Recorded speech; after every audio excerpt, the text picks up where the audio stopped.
Plus de 7000 hectares et une impression d'immensité. Vue du ciel, la baie de Somme se regarde comme une peinture, un tableau où le gris prend parfois des reflets inédits. 2 fois par jour, la Manche pénètre dans cet estuaire sans véritable frontière. 2 fois par jour, elle se retire, laissant derrière elle une pellicule salée qui fait le délice des végétaux marins. Tous les habitants ici ont appris à vivre de la baie, par goût, par nécessité, par habitude. Comme Rainette, la verrotière. Sébastien, le chef cuisinier, qui nous emmènera dans un lieu surprenant, l'herbarium.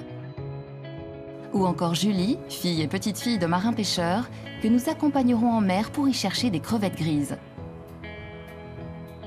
2 villes qui se regardent part et d'autre de la baie bordent cette immense embouchure, Saint-Valery au sud, Le Crotoy au nord, où nous irons sur les traces du parfumeur Pierre Guerlain, en compagnie d'Annie, historienne de la station. Un voyage dans le temps qui peut se faire au rythme d'un train à vapeur, restauré par Thierry et toute son équipe de passionnés. Une attraction pour les touristes de plus en plus attirés par cette côte préservée du béton, classée parmi les grands sites de France en 2011.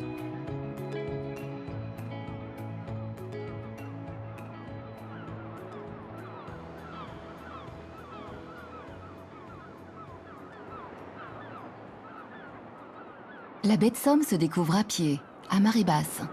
Ici, tout est plat, mais pas sans obstacle. Et c'est avec Arnaud que nous débutons notre voyage dans la douceur d'une fin d'après-midi. La baie de Somme, c'est un endroit qui laisse insensible personne. On est dans l'ordre du passionnel. C'est pour ça aussi que je suis finalement un très faible voyageur. Je voyage tous les jours. J'ai l'avantage, c'est un milieu qui vous fait voyager en permanence. On revient demain, on aura des lumières différentes. On aura un sol différent par le mouvement des marées. Voilà, qui sont hyper compactes et beaucoup plus sombres et volumineux d'ailleurs. Sa mission du jour, guider son groupe jusqu'à la plus grande colonie de phoques de France. Près de 500 animaux qu'il prend soin de ne pas approcher de trop près.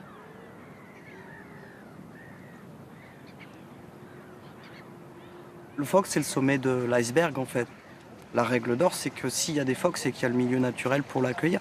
Donc effectivement, la baie, c'est la base de la présence des phoques. Et pour nous, c'est important aussi d'expliquer ce milieu naturel qu'il faudra préserver pour préserver l'espèce au final. Le but d'une balade comme on peut faire là, c'est d'apprendre quelles sont les conséquences de notre présence à ce public-là. Il y a quelques années de ça, j'ai reçu un message d'une dame qui revenait, qui me disait « voilà, je vais revenir avec mes petits-enfants ». On a bien retenu le truc, on va aller voir les phoques, mais on va rester à distance raisonnable. Ça veut dire que j'avais bien fait mon travail et fait passer cette passion-là aussi. Si la baie est un spectacle, elle est avant tout pour beaucoup un gagne-pain. Ici, pas besoin de monter sur un bateau pour être pêcheur. Ils sont plus de 200 à sillonner le terrain à pied. Parmi eux, celle que l'on surnomme Rainette. On voit qu'il y a eu des grandes marées, il y a de l'eau partout. Avec Frédéric, elle laboure la baie pour y récolter des vers, les petits appâts qui seront destinés à la pêche de plaisance. Verrotière, c'est le drôle de nom de ce métier très physique, pratiqué autrefois par les femmes de marins.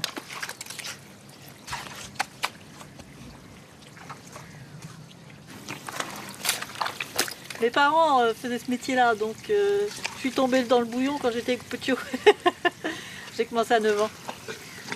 Donc ça m'a plu tout de suite. À l'époque, c'était un métier à tâche, donc c'était plus tu travaillais, plus tu gagnais. Et puis ça m'a plu.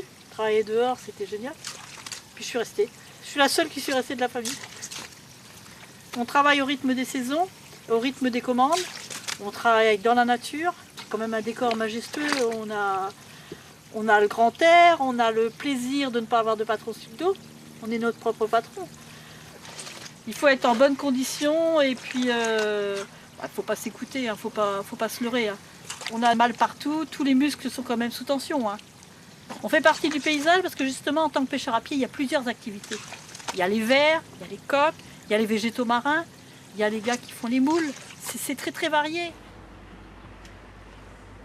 Un métier au grand air, mais un métier sans fin. Passé la récolte, il faudra laisser tremper les vers dans l'eau pendant quelques heures avant de les empaqueter. En baie de Somme, tout ou presque se récolte. Et il y a des choses comestibles et bien plus appétissantes, comme l'astère maritime, plus connue sous le nom d'oreille de cochon, une plante que les cueilleurs professionnels ramassent en prenant garde de ne pas couper les racines. La repérer, la cueillir, la goûter est un passage obligé dans les sorties organisées par Aurore. Si vous aimez le céleri, si vous aimez le radis noir, bah c'est un petit mélange des deux. Ce matin-là, le ciel est bien bas. Mais l'enthousiasme de notre guide, lui, est intact. Aurore a grandi dans la baie et ne s'en lasse pas. Mon but, c'est de faire partager ma passion avec tous les gens au possible. On a des gens qui viennent de partout, qui viennent de la ville. Et le sentiment qu'ils nous donnent à la fin de la balade, tout simplement, c'est qu'ils ont été dépaysés. On les a complètement détendus. On les a déconnectés de la vie réelle, tout simplement. C'est mon terrain de jeu ici depuis que je suis toute petite. J'ai fait toutes mes études ailleurs, en région parisienne, dans le Loiret, pour justement revenir travailler ici, revenir aux sources et profiter au maximum de cette superbe baie. Ça fait 5 ans que je fais ça, donc je suis encore jeune, je débute seulement en fait. Mais je m'en lasse pas du tout, et que ça soit avec ce temps gris, un super beau soleil, ou même avec une petite pluie, de toute façon on est obligé de s'adapter. Et je me dis qu'on a quand même de la chance d'être dehors, pas être enfermé dans un bureau constamment. Notre bureau, c'est vraiment la nature, quoi. Donc on a vraiment pas à se plaindre. On se balade, on fait partager notre passion, et à partir du moment où les gens sont contents, alors là on a tout réussi en fait, on a tout gagné.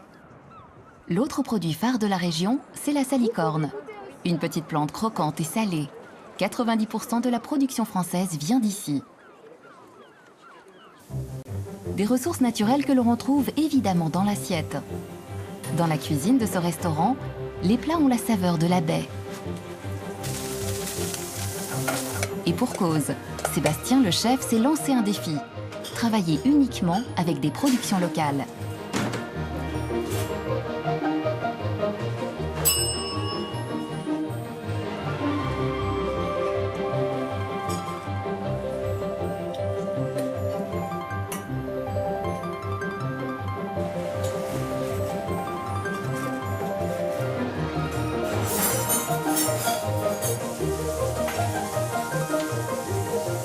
Les petites herbes de la baie, donc la salicorne, soude, un peu de fleur de monnaie du pape, et ça c'est une noix de mer qui va finir de cuire en fait le maquereau.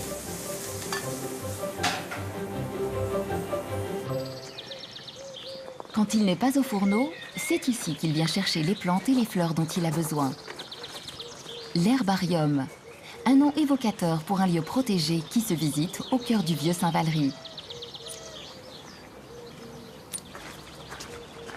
Je vais aller chercher l'oxalis. Il n'y en a pas beaucoup. Elle sort seulement. Fleur de lin, vous en prenez? Ouais, ça m'arrive. Cet ancien jardin, tenu par les religieuses de l'hôpital, était à l'abandon il y a 20 ans, avant que Nicole n'en fasse ce qu'elle appelle aujourd'hui son petit paradis. Du coup, ça devient aussi un paradis pour moi. C'est-à-dire qu'ici, en fait, ils ont réussi à réunir un maximum de plantes que je ne trouverais pas forcément facilement dans la nature. Et l'avantage d'ici, c'est que tout est réuni au même endroit. Parce qu'il y a même des plantes sauvages qui conservent, qui font pousser ici. Ça m'évite de faire quelques kilomètres pour aller les chercher. Tout est ici, quoi. C'est un jardin très bien exposé. Il est entouré de vieux murs qui nous protègent beaucoup des vents, etc., qui nous apportent de la chaleur aussi quand il n'y en a pas suffisamment. Et nous sommes sur le haut des remparts. On ne sait plus qu'on est en pleine ville. Et c'est vraiment la nature qu'on laisse un peu libre.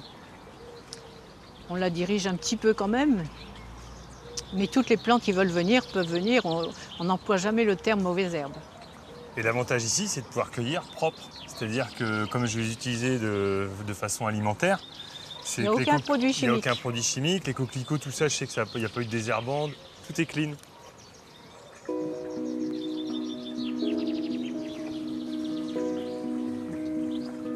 À Saint-Valery, la nature s'est donc invitée là où on ne l'attendait pas.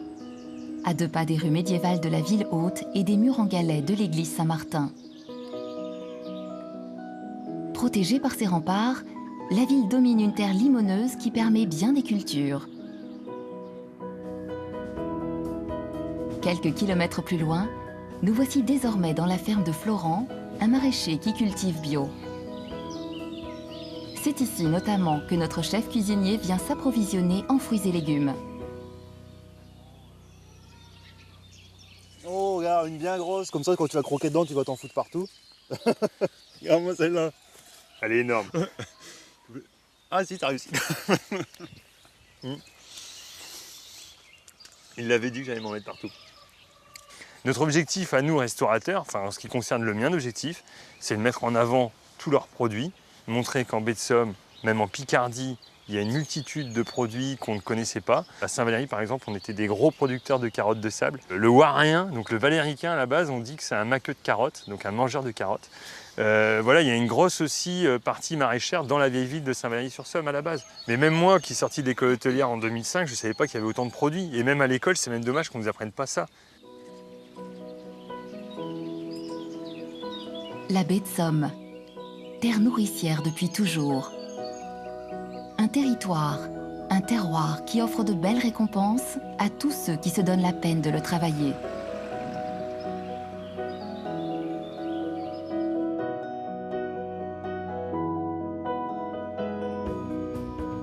Et puis bien sûr, il y a la pêche. Comment pourrait-il en être autrement quand la Manche est à vos pieds? La baie s'ensable petit à petit, mais il reste encore des chalutiers dans le petit port du Hourdel. Celui de la famille Montassine, par exemple. Fabrice, le père, Julie, la fille, et Sébastien, encore lui, à quai malgré la pluie battante, venu faire son marché à peine le bateau déchargé.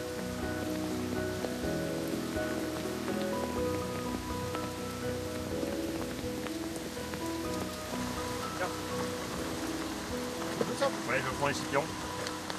Avec Fabrice, ça permet aussi d'avoir des trucs qui ne se trouvent pas ailleurs. Ça, c'est des petits calamars, ils appellent ça des chipirons. Donc là, ça va me permettre de faire découvrir ça aux clients. Il y a mes grosses crevettes qu'il m'a sélectionnées. Voilà la caisse que je t'ai faite.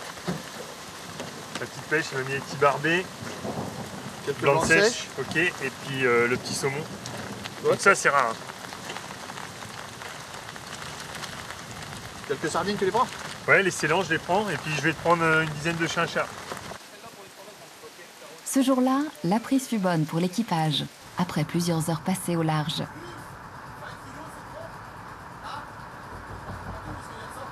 Une nouvelle sortie en mer pour Julie, 17 ans, qui se destine, comme son frère Baptiste, à ce métier de sacrifice et de passion. Un virus attrapé dès l'âge de 3 ans dans le sillage de son père et qui ne l'a plus quitté. Je pourrais pas changer de métier. Si on m'enlève ça, c'est pas possible. Un jour, j'ai été une semaine sans aller à la mer, fallait que j'y retourne, quoi, parce que pas possible. J'ai été élevée dedans, donc pour moi, c'est inévitable de travailler dedans. On sait jamais ce qu'on va ramener. On sait jamais d'avance. C'est bien ça. On se dit qu'est-ce qu'on va pêcher aujourd'hui, quoi. Combien, quelle quantité, où ça surtout. Ça me passionne toujours autant d'y aller. C'est pas une contrainte de me dire oh je vais à la mer, ça m'embête. Au contraire, je pense pas oh on va rien pêcher, il y a mauvais temps, il n'y a pas de soleil, je vais pas voir mes copains, rien de tout ça. C'est intéressant de se dire qu'on est la 6e génération puis qu'on veut continuer l'entreprise familiale. C'est entraînant, quoi. C'est une fierté un peu d'un côté. De se dire ouais, j'ai repris la boîte de mon père, quoi. Je pense qu'il y a quelque chose dans les gènes qui fait que on réfléchit pas à autre chose et puis c'est parti, quoi. Quand j'étais gamin, il y avait déjà des vieux qui disaient fais pas ce métier-là, tu vois. Alors, je parle en patois, mais ils me disaient ne fais pas ce métier-là. C'est un métier de misère, c'est un métier de machin. Bon après, si on fait notre tarif horaire, c'est même pas la peine de compter, mais il y a des coups de blues obligatoirement, comme dans tout, hein, je pense. Donc de temps en temps, tu te dis putain, qu'est-ce que je fous là? Ou quand il n'y a pas de pêche, ou quand il fait mauvais, ou quand il y a quand même des choses qui, de temps en temps, qui t'amènent à réfléchir. Mais que dès qu'il fait beau, puis dès que ça se passe bien, et puis qu'il y a un peu de poisson ou quelque chose, le naturel revient au galop, on va dire. Ce qu'on connaît le mieux, c'est quand même notre baie, quoi. Hein. C'est un peu comme tout pêcheur, quoi. Les racines sont là, et après. Il y a quand même des endroits où on y va pratiquement les yeux fermés. On sait qu'il y a un trou d'eau puis qu'on va réussir à se mettre à l'abri dedans et tout ça, quoi. C'est parce qu'on pratique tous les jours, quoi, et qu'on connaît ça, on va dire qu'on connaît ça comme notre poche, quoi. Dans la famille Montassine, les générations se suivent et se ressemblent. les crevettes grises continuent de s'accumuler dans les filets. Une campagne au printemps, une autre à la fin de l'été. Une vie au rythme des saisons et de la baie.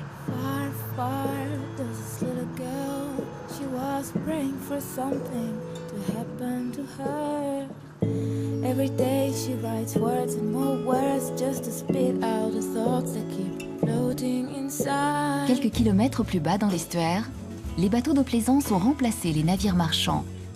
Saint-Valery n'est plus le grand port de commerce qu'il était autrefois, mais la cité a conservé tout son charme. Et si l'on continue de voyager, c'est par un autre moyen. 4 fois par jour, depuis le début des années 70, le petit train de la baie de Somme fait retentir son sifflet à vapeur. Ce qui n'était au départ qu'une affaire de passionnés est devenu au fil des ans une association d'envergure qui compte aujourd'hui plus de 400 membres et emploie 24 personnes. C'est ici, au dépôt, que les machines sont choyées et restaurées. Thierry faisait partie des bénévoles. Il en est désormais le chef mécanicien.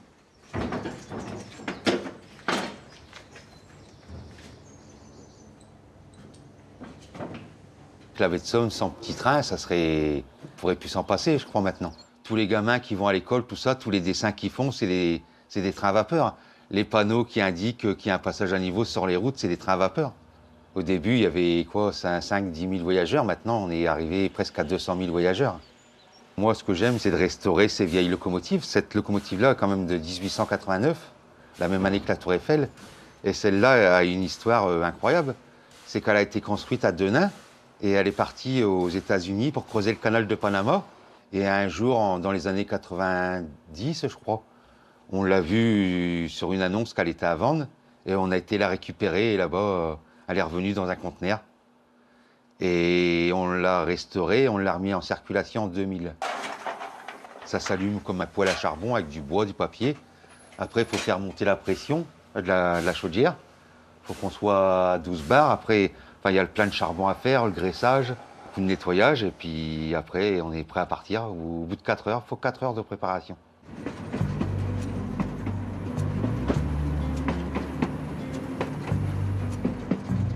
Nous voici donc partis pour un trajet hors du temps, sur une ligne qui fut autrefois celle des bains de mer. Nous voici au milieu des Molières, des prés salés et des brebis. Certainement l'une des plus belles façons de découvrir cette baie de Somme si sauvage.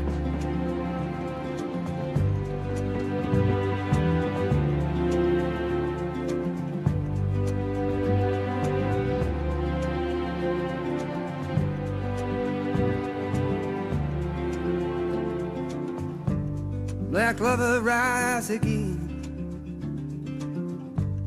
Black lover, I'm your man. Since I heard your name, nothing is quite the same out in the golden rain.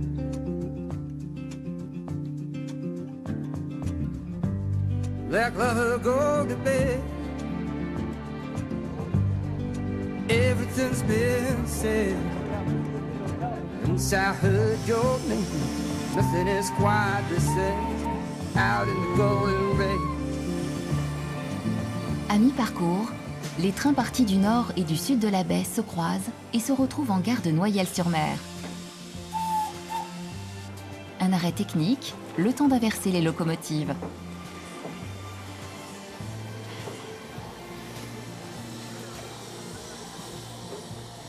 Une petite pause dans ce trajet qui relie deux villes que tout oppose, Saint-Valery et le Crotoy, si proches et si lointaines à la fois.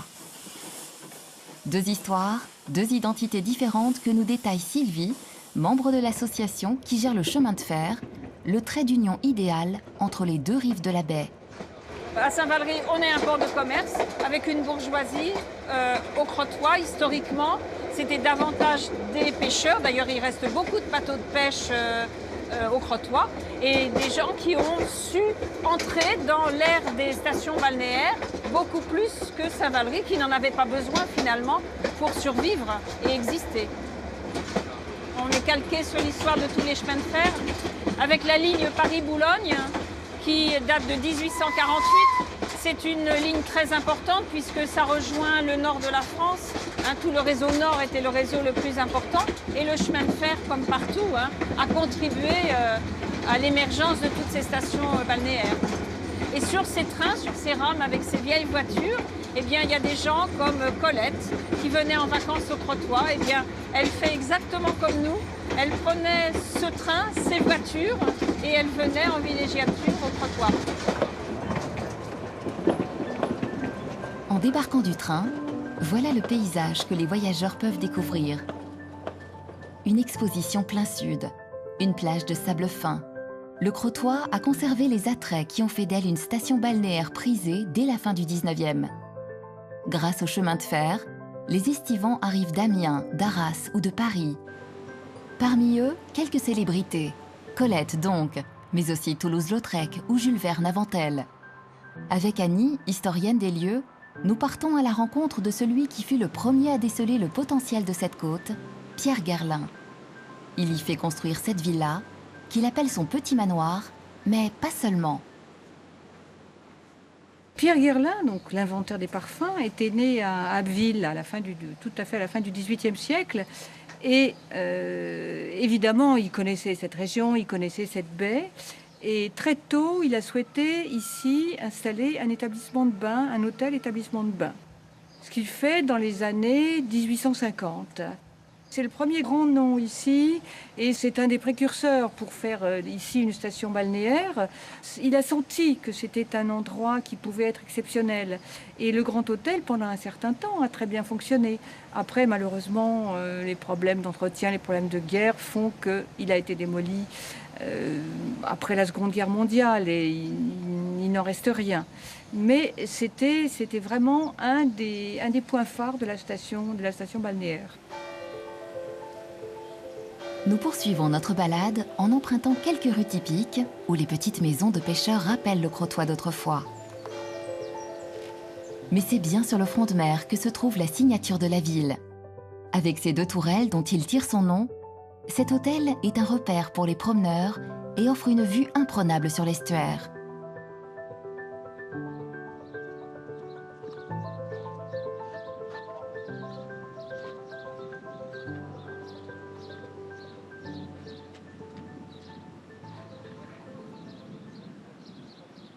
C'est un peu le symbole du Crotoy.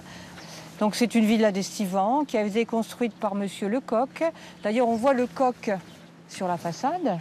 Et la villa s'appelait la Villa Le Souvenir. Et au fil du temps, elle est devenue un hôtel et elle s'appelle Les Tourelles. On est à l'intérieur des anciens remparts. Là, on domine la mer, on domine la baie. Et on est c'est le pendant de Saint-Valery. Saint-Valery étant une ville plus importante et le Crotoy un village fortifié. C'était des 2 lieux d'observation et de défense de la baie. 2 villes, 2 ambiances et des couleurs chaque jour différentes. La baie de Somme fait partie d'un club créé il y a 20 ans, celui des plus belles baies du monde. Mais personne ici ne s'en soucie vraiment, sûrement parce que chacun en est convaincu depuis bien longtemps. Sur les hauteurs de Saint-Valery, près de la chapelle des Marins, nous retrouvons une dernière fois Sébastien. Toujours en quête de nouvelles saveurs, de nouvelles expériences. C'est ça la baie de Somme, c'est un territoire finalement qui est en perpétuel mouvement, finalement un peu à la vitesse où nous on travaille, on n'arrête pas de bouger, on va avoir un producteur, on va en voir un deuxième, on vient cueillir, on va voir Madame Quillot. C'est ça la baie, c'est un mouvement perpétuel, un mouvement de marée, un mouvement d'hommes. On vit finalement en fonction des marées, on vit en fonction des vents et marées, c'est ça le terme.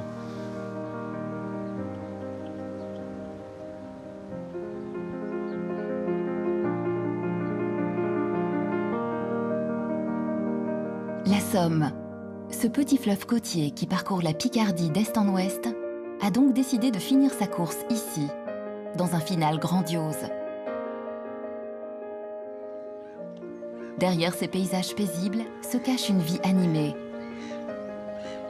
La nature y a tous les droits, l'homme toute sa place.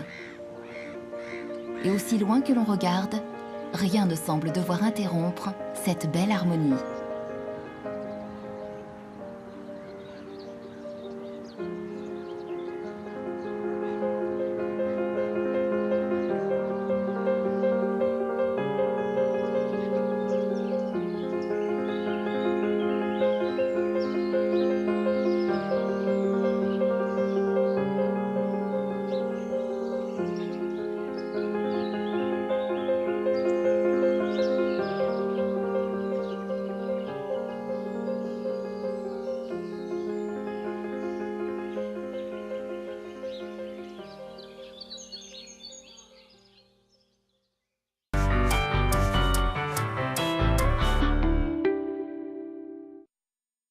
Mamie Nova.